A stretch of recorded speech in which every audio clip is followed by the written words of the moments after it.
तो फाइनली हम निकल चुके थे अपने भैया की बारात में। और देखो पीछे हमारे जीजू बैठे हैं और ये इधर साइड वाले चाचा बैठे हैं और मेरे बगल में बैठे हैं हमारे भैया हैं। और हम निकल चुके हैं अपने भाई की बारात में। तो गाड़ी से उतरने के बाद हमारी हुई हमारे 3 भाइयों से मुलाकात। फाइनली मैंने इन सबसे हाथ मिलाया अपने भाइयों से। तो अब हम चल दिए थे एंट्री गेट से अंदर की साइड। और देखो मेरे भाई कैसे मुझे घेर कर चल रहे हैं। चारों भाई ने मुझे घेर रखा है किस तरीके से।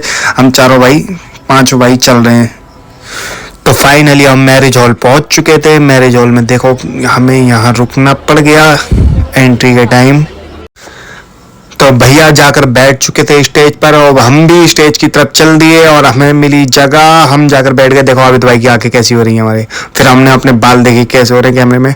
बाल तो ठीक थे। फिर देखो और देखो बाहर कितनी भीड़ थी, बहुत ज़्यादा।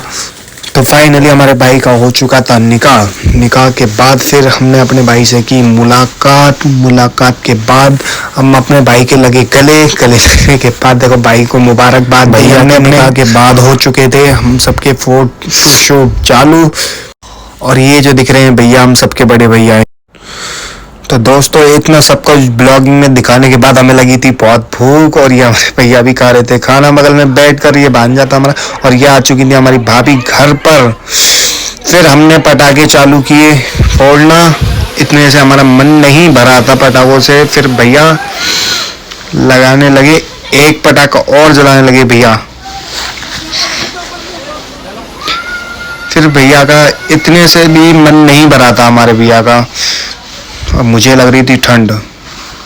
हम फिर आ चुके थे दूसरे की छत पर पटाखे फोड़ने के लिए, क्योंकि वहां पर नुकसान हो रहा था।